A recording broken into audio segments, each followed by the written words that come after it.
atas sajadah cinta. Di atas sajadah cinta, kisah-kisah penggugah jiwa yang diinspirasikan dari kisah-kisah Islami dan buku Di Atas Sajadah Cinta karya Habibur Rahman El-Shirazi, penulis novel bestseller Ayat-Ayat Cinta. Dalam episode kali ini, berkisah tentang Tubuh Seharum Kasturi. Di Atas Sajadah Cinta dipersembahkan Radio Smart FM.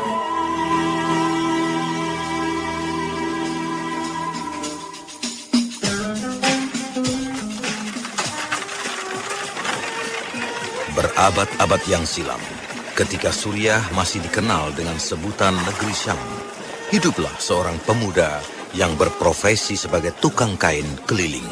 Kain. Silakan tuan. Silakan nyonya, kain. Kain-kain terbaik dari negeri Hindia dan Cina. Membuat Anda tampil beda. Silakan. Kain. Silakan tuan. Kain. Berapa harga sehelai wul ini untuk istriku? Tuan, untuk orang semulia Anda, saya tak berani memberi harga tuan. Tapi rasanya 20 dirham cocok untuk itu, tuan. Bagaimana kalau 15 dirham? Insya Allah, itu sebuah tawaran yang pantas, tuan. Izinkan saya meminta kemurahan hati tuan. 18 dirham saja. Bagaimana, tuan? Kau sungguh pandai mengambil hati. Baiklah, aku ambil 3 helai.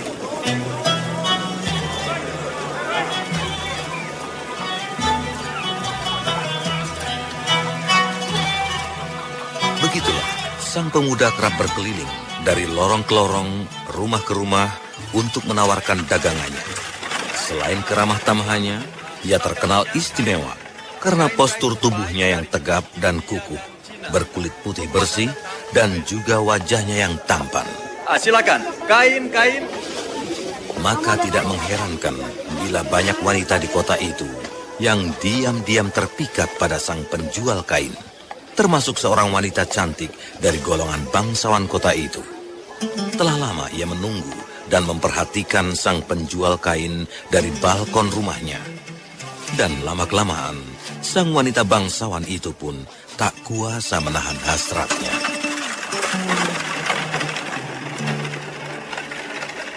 Kain.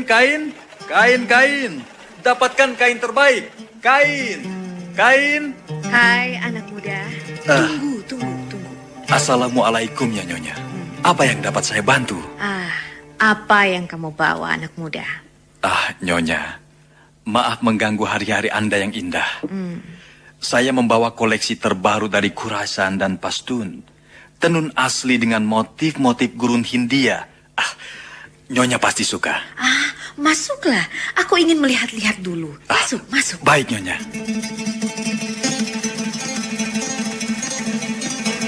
Sang pemuda melangkah masuk ke rumah yang megah itu, melewati kebun-kebun indah berair mancur, dan ia diajak masuk ruangan di mana berbagai perabot mewah tertata rapi.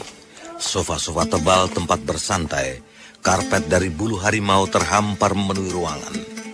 Sejenak ia terkesima melihat semua itu. Dan belum hilang rasa ragunya, ia terkejut ketika tiba-tiba sang wanita bertepuk tangan. Pelayan, pergilah keluar. Tinggalkan aku. Kemudian, dengan gerak manja, wanita dengan kecantikan dan menggoda itu mengunci pintu ruangan dan tersenyum penuh arti kepada sang pemuda. Sayangku, kini hanya kamu dan aku. Ayo, kemarilah. Tunggu apa lagi? Ayo, sini. Pemuda itu terkesiap. Sejenak denyutan hawa nafsunya mendengus hebat.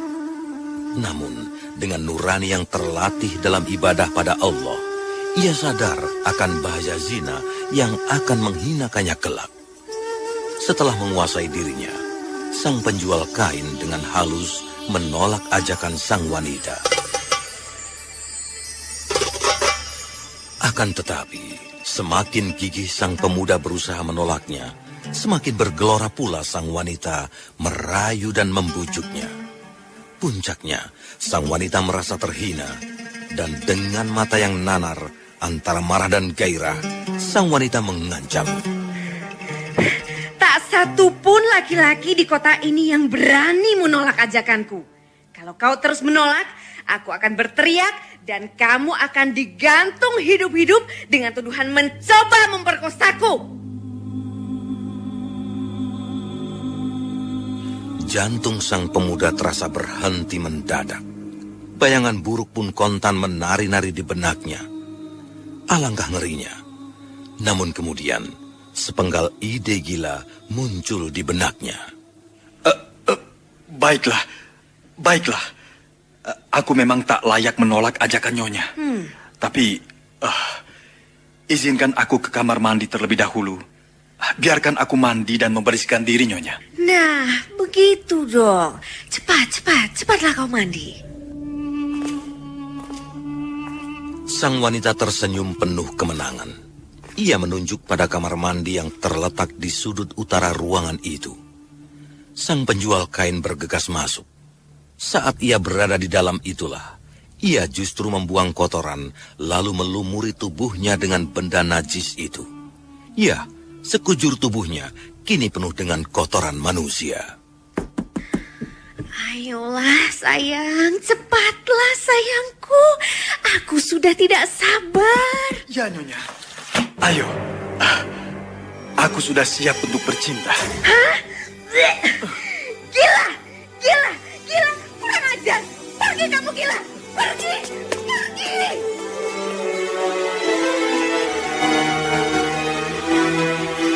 Sang pemuda segera melompat dan melarikan diri.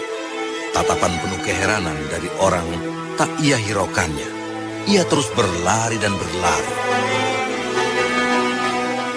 Setibanya ia di rumah, ia buru-buru mandi dan membersihkan diri sambil terus-menerus beristighfar atas apa yang baru saja terjadi. Dan di saat itulah, sesuatu yang ajaib pun terjadi. Tubuh yang semula berlumur kotoran itu tiba-tiba memancarkan aroma yang sangat harum, bagaikan kesturi. Bukan hanya saat itu saja, namun harum kesturi telah memancar dari tubuhnya sepanjang waktu, tak kenal henti, bahkan dari jarak jauh pun. Dan sejak saat itu, ia pun dikenal dengan sebutan Al-Misik, yang artinya seharum kesturi.